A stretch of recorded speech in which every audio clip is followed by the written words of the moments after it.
Okay, it's time for the Pelicans and Zion Williamson to decide who they are. But if they choose poorly, that could lead to an eventual trade. I'll break it down in today's episode of Locked On Pelicans. Let's go!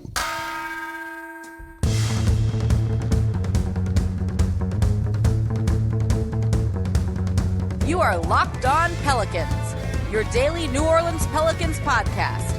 Part of the Locked On Podcast Network, your team every day. Welcome to another edition of Locked On Pelicans, the daily podcast covering your favorite team, the New Orleans Pelicans and NBA, part of the Locked On Podcast Network, your team every day. Available wherever you get your podcasts and available on YouTube. I'm your host, Pelicans Insider, credential member of the media, Jake Madison, at NOLA Jake on Twitter. Here with y'all on this Monday, tipping off a week's worth of shows. We got to talk about the big topic here. The Pelicans still reeling from that loss to the Los Angeles Lakers. 44 freaking points. Zion, a lot of stuff out there about him right now, maybe not being the most professional. Could it lead to a trade? Let's talk about it all in today's episode of Locked On Pelicans. And of course, thank you for making Locked On Pelicans your first listen today and every day. We are here Monday through Friday for y'all, breaking down everything you want to know about this Pelicans team, the Number One Pelicans podcast, covering it, talking to the biggest topics. Zion Williamson, we'll talk trades, we'll talk X's and O's, all of that stuff here. Great guests as well on the Locked On Pelicans podcast. Subscribe wherever you get your podcasts and on YouTube. Tell a friend about the show. If you want to support the channel, become an everydayer. Listen Monday through Friday. Today's episode of Locked On Pelicans is brought to you by PrizePicks, the easiest and most exciting way to play daily fantasy sports. Go to prizepicks.com/LockedOnNBA and use code all lowercase LockedOnNBA for a first deposit match up to $100. So let's get into this because everyone is still reeling and upset from this loss to the Los Angeles Lakers in the semifinals of the in-season tournament. Now, the Lakers went on to win the in-season tournament. Maybe makes you feel a little bit better about it, but losing by 44 points feels like it just exposed this team. There are losses that happen in the regular season where you just get blown out, right? Think about the Mavs losing by 30-something to the Pelicans in the second game that those two teams played. And the Mavs are probably just like, we had an off night. It happens over an 82-game season. Let's just burn the film and we move on. And you just don't think much about it. But with this team and the way they lost to the Lakers on the biggest stage that they've had so far this season, on ESPN, in-season tournament in Las Vegas after they were kind of rolling through, having beaten the Sacramento Kings, and Zion Williamson and Brandon Ingram, and literally everybody coming up short, it feels like you just can't. If you make the playoffs, the level of intensity that the Lakers played with are what you're going to face. And if you aren't ready for that, you're not ready for the moment, and that says something about this team. So I don't think the team thinks this from talking to some of the players and people around the team, that they feel this either. I think they know they need to really learn from that loss and figure some things out. So they need to figure out who they are, decide who they want to be. And we'll get into Zion specifically in the next segment. But look, as much as people want to kind of pile on Zion Williamson right now, and I think some of it's a little overblown, but most of it is deserved, Zion himself is not the reason for a 44-point loss. That is a team failure. And I think this puts them at a crossroads. They needed a wake-up call. In Friday's show, if you're an everydayer, we weren't just going to be mad. It was an angry cast, certainly. But you want to look at how they can learn from something like this. Sometimes people just need a slap in the face, right? Sometimes you got a buddy, a friend that's just making a mistake and needs a little bit of tough love. And you just got to be like, dude, stop being an idiot and move on from there. And it feels like this Pelicans team is kind of, that moment could be it for them. But how you respond to that is the interesting part. It can go one of two ways. They can continue to do things as they are, or they can put in the extra work and really try and be better and live up to the talent that they have on the roster. And they have an opportunity to do this, but they need to tread a little bit carefully. After tonight, they play the Minnesota Timberwolves in New Orleans. It's a tough game. But after this, the schedule eases up through the rest of December. You have a 3-game road trip where you can conceivably go 3-0 because you're playing some pretty bad teams. And in fact, probably should go 3-0. 2-1's acceptable, but 3-0 is what you need to be aiming for. You need to figure it out now because you have the easiest part of your schedule and you need to destroy these teams. Not a 5-point win on the road against the bad Washington Wizards team, let's say, but a 20-point road victory over the Washington Wizards to kind of re-establish yourself. But you also need to realize you're playing some bad teams too. So you don't need to get all high and mighty, start planning your championship parade outfits and everything, or what you're going to do when you win, when you celebrate. We talked about that on Friday's show. You need to, grind out these victories and start putting in the work to be better. And if this team doesn't, it's time to blow up this team. It's time to make wholesale changes. I'm not putting all of this on Willie Green. I don't even want to come close to doing that. I still think he's a good coach, but it's one of those things of if this team doesn't really respond to this sort of loss in the right manner, it's time for like complete changes from the top of the front office all the way down. They need to basically use this as a wake-up point for them. And the schedule allows them to do that. Put in the work, realize what you need to do, go out and execute it, not flawlessly, but pretty damn well. And then when you start playing tougher opponents, you can get that 5-point road victory, a close game or close home game, whatever it might be. But now is the time to do this, to kind of reestablish yourself, and that's what this team needs to do. If they eke out some bad wins over bad teams, a 2-point win over the Pistons, I think they play in Detroit, something like that, and you realize they're so much better than that, that means they're just sleepwalking through these games. We don't want to see that because they sleptwalked through that Lakers game. Again, everybody did. Everybody did, except for maybe Herb Jones. He tried hard. But no one else really seemed up for it.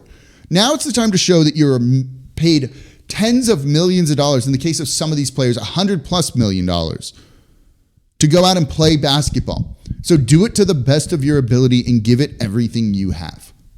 And get on the same page and kind of do the fans proud, because I think most fans right now are really turned off by this team.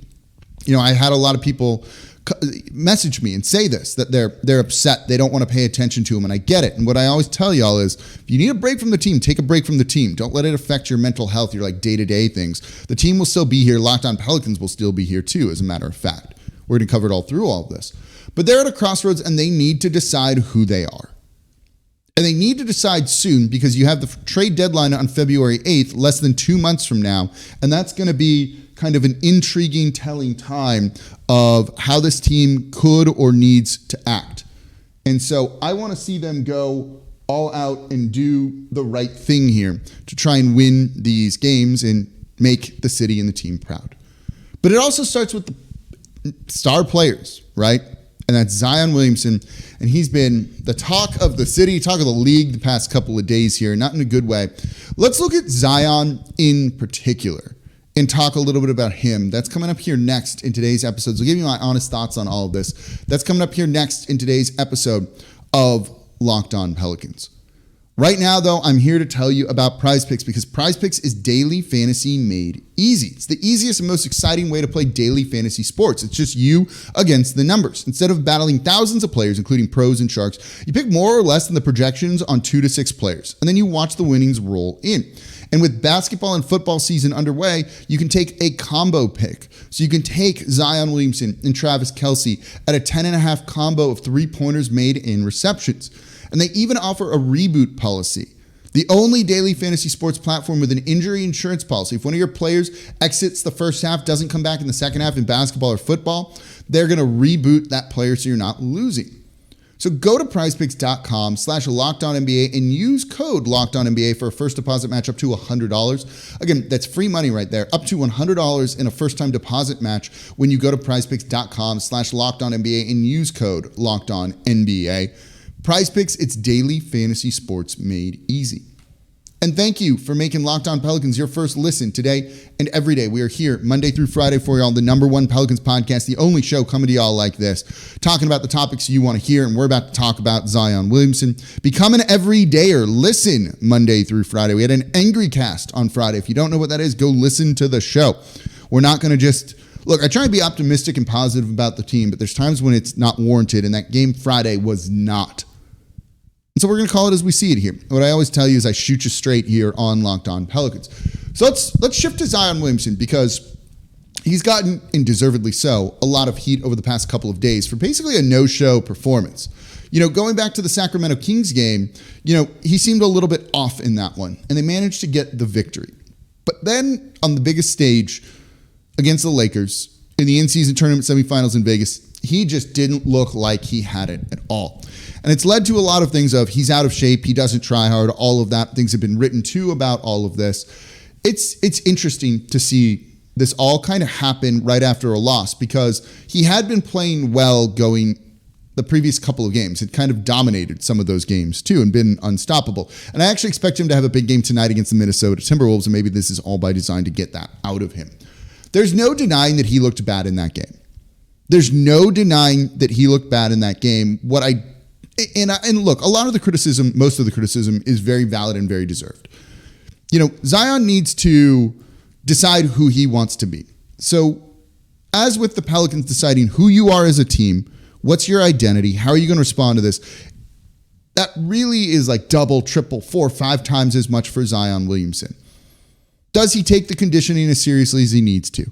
Does he take defense as seriously as he needs to? Is he going to just jog back on defense? Is he going to go 100% during games, or is he going to only go 80%? And can you do that on a nightly basis if you are going 100%? There are games when he goes 100%. There's no doubt about that. But on the biggest stage, you can't do what he did, which was look timid, no aggression, just not being himself. And it makes you wonder why. Did they party in Vegas the night before? Very could have. I don't know for sure. Are they taking this as seriously as you need to? When you're getting paid so much money, fans are going to expect you to actually try. And for that not to be happening at this point in his career is it's not even a little bit, it's very, very frustrating. And I get why fans are upset. And, you've heard me say this if you're an everyday or a longtime listener of the show. I would go down with the Zion ship before trading him. And we'll talk more about that in the next segment because we're going to talk what a trade would look like. Because this game was so demoralizing and just kind of shakes you to the foundation of this team. When Zion doesn't arrive on the biggest stage, he's never played in a playoff game. The Pelicans, when they played the Suns in the playoffs 2 years ago, he wasn't available. When they played the Oklahoma City Thunder in the play-in tournament game last season, he wasn't there. This is the biggest game with the most stakes that he's ever played in the NBA, and he no-showed for whatever reason. That makes you wonder if you can build a team around him. That's one of those things that if I were running the front office, I'd be like, oh man, we need to consider a trade or at least explore some options because that was so demoralizing and that worries me about his ability to show up in the biggest moments. We had heard all off season about how he's doing the right things in the gym, getting the workouts in. David Griffin had talked about how this was the first off season. He's really committed himself in a way that he never has before, that he spent more money on. He's brought more people around him, all of those things. And right now we're kind of questioning, is he? That shouldn't be a question at this point. And it's up to Zion to decide himself if he wants to put these narratives to bed. None of the press about him the past couple of days has been good. No one has said a good thing about him. Deservedly so. He no-showed in the biggest game that the Pelicans have had this season. He going to do that again, or does he want to go out and just remind you that he is one of the most dominant players in there, but really commit to it and start getting his name in the MVP conversation versus the All-Star game conversation because he has that much talent. It's on him to decide all of that. The Pelicans are at a crossroads. Zion himself needs to be at a crossroads, and this hopefully is a wake-up call for him. And if this isn't, again, I think he's going to have a massive game tonight. Last year, he had 40-something points against the Timberwolves. I wouldn't be shocked if he does that again in this game. But are you going to do it the next game? Are you going to do it on this 3-game road trip when you know you're more talented than these 3 weak opponents? Or are you just going to sleepwalk through the game, get some, tougher than they should be wins and move on and go, hey, we won, we're all good. I'll say this, though. When it comes to the narrative around Zion, and I'm guilty of this too, maybe we need to decide how to approach it. No one was saying any of this until this game. No one was saying any of this until this game. Now, it's his worst game of the season, you could say. But the in shape, the not getting back, all of those things, when you're winning and scoring points, everyone kind of forgets about it. It's these big losses that kind of magnify it and all of a sudden make you go, huh. And maybe that's why this is a good thing in the first place for this team, that it did kind of expose their flaws, show you a little bit of who they are and make you have some big questions about them and hopefully lead to some big questions internally when it comes to all of this. But if Zion wants to be the best player on a championship team, he's going to need to do more than he does. He's good. He has MVP level talent. We all know that. But right now, it's a valid question of like, can you win a title with him, right? Like, that's kind of out there. I don't know if we have a definitive answer on that. It still could be yes with how he plays at this level right now. It also could be a no. And he needs to put that to bed. But I do find it funny that a lot of these like truly rough things coming out about him right now, some of the, the sources on all of this stuff only has come out after this game as opposed to some of these other like good games that he's had. And I wonder if it's also just to kind of like throw him under the bus a little bit and put some of the blame on him and try and take it off of like themselves or others, whoever is kind of leaking some of this stuff. And again, it's all valid, and I don't doubt that all of this is true. But it is a little bit interesting when you see all of that. It's also by design, right? One of the things we've kind of seen with Zion is he does pay attention to the narrative around him. Very much so. He pays attention to the narrative around him and doesn't want to be seen as weak or bad or negative. So when this happens, he tends to go show out or put in the work and do things. So I wonder if also some of this is just leaks by the team to put a little bit more pressure on him to get him playing even better and to kind of snap him out of this. Another wake-up call with all of this. There runs a risk of that, right? If he's just like, I hate y'all, I know what you're doing, like I want out, and no one's leaked anything to me here, that's something to keep in mind with all of this too, that this can be a tightrope to walk when it comes to putting stuff out about Zion and some of the quotes and different things that we've seen and heard in the past like day or two with that. It's a risky game because, as I've said, I would go down with the Zion ship. If you trade him, you're not going to get another player that's anywhere close to his ceiling in terms of talent or anything like that. Now, maybe that doesn't matter. Let's talk about that. That's what the next segment is.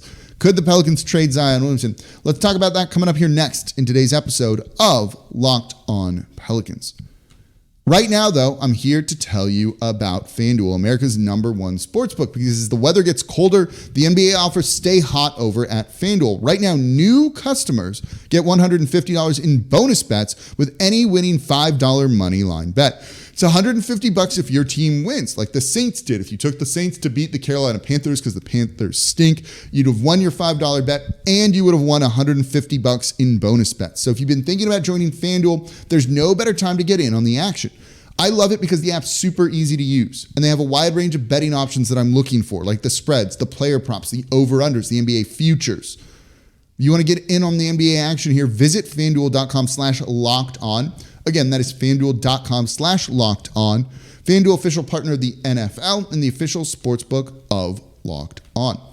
And thank you for making Locked On Pelicans your first listen today and every day. We are here Monday through Friday for y'all, breaking down everything you want to know about this Pelicans team, whether it's trading away the biggest, best player on the team, however you want to define that, or talking X's and O's, the strategy, everything. Great crossovers, too, as part of the Locked On Podcast Network, your team every day.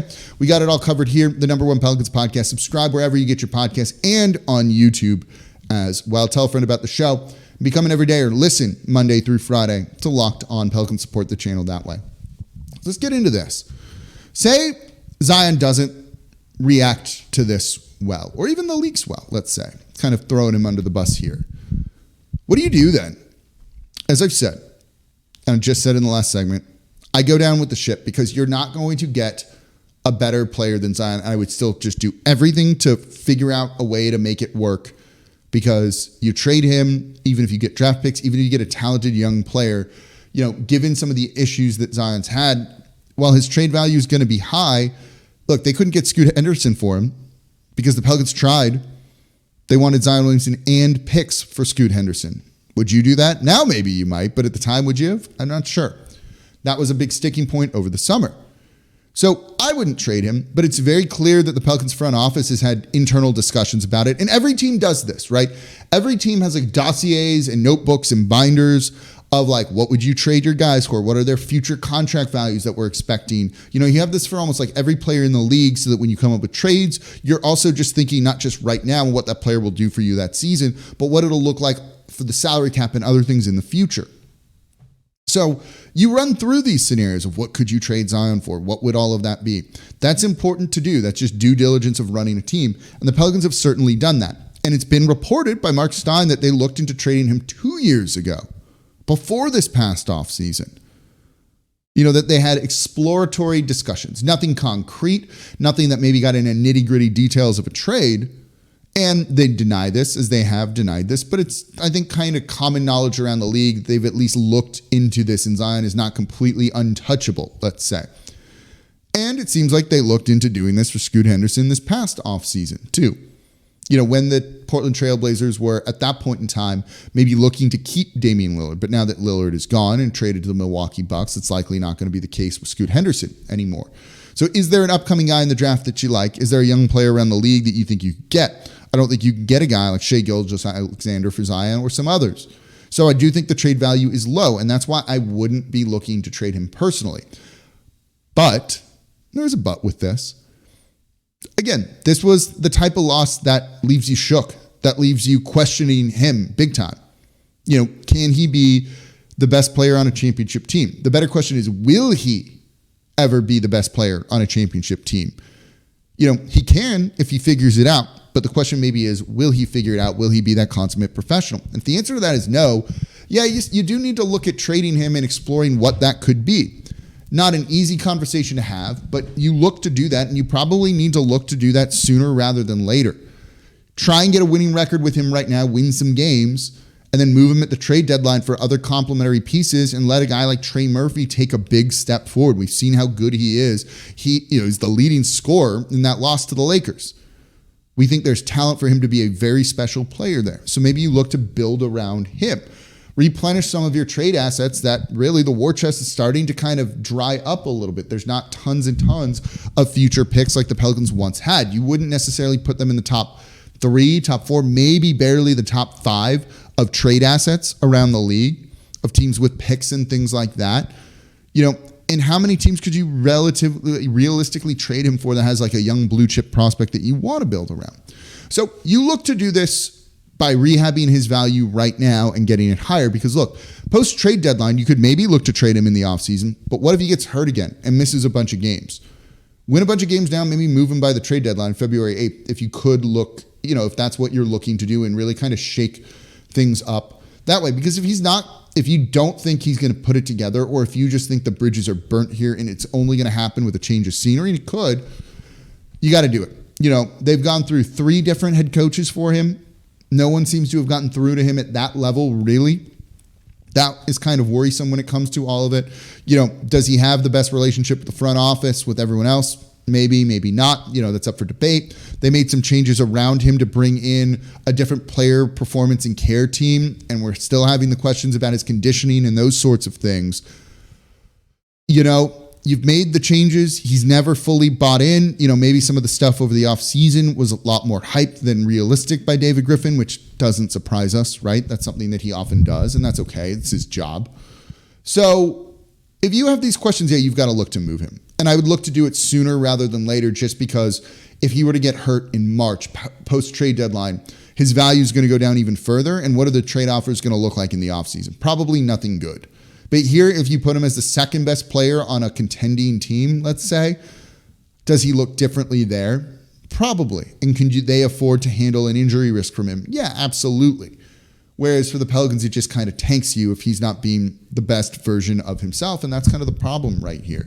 So, as we've said, the theme of this show is like wake-up call, right? You're at a crossroads, decide who you want to be. The Pelicans as a team need to do that for who they are this season. You're going to win games. You're going to not. You're going to be a top team. You're going to show up when these games matter. For Zion, you're going to be a pro or you're not. You're going to get in shape. You can do that this season and compete and go and lead this team. But it also is to the Pelicans, again, I guess, as a franchise and your direction. Are you all in on Zion? Because that's a risky proposition. It feels even more risky right now. There's some prisoner of the moment in that too. I'll acknowledge that. But also, you don't want to have those questions about those guys. You look at a Shai Gilgeous-Alexander and Anthony Edwards. Could they be the best player on a championship team? And I'd say absolutely. Can you say that about Zion? And I'm not sure right now, given that game that we just saw and how glaring that was on the biggest stage in a game where you just can't have that happen. Let me know what you think in the comments down below on YouTube. Do they need to trade Zion? Would you go down with the Zion ship? I'd rather get fired keeping Zion and making it work than trading him for pieces, which whatever the return is going to be isn't going to look good. And I wouldn't want that to necessarily be my legacy as a front office person. But for Zion, what do you want your legacy to be? Let me know what your thoughts are on all of these topics in the comments down below on YouTube. So that's going to do it for this episode of Locked On Pelicans, part of the Locked On Podcast Network, your team every day. I'm looking forward to an actual game tonight against the Minnesota Timberwolves. We'll be there in the Smoothie King Center for that one. And then coming to you right after, we're going to break down that game. Hopefully a big game for Zion. If it is, we'll celebrate it. We'll talk about it. That's coming up in tomorrow's episode of Locked On Pelicans. As always, I'm your host, Jake Madison, at NOLA Jake on Twitter. I'll be back with you all tomorrow.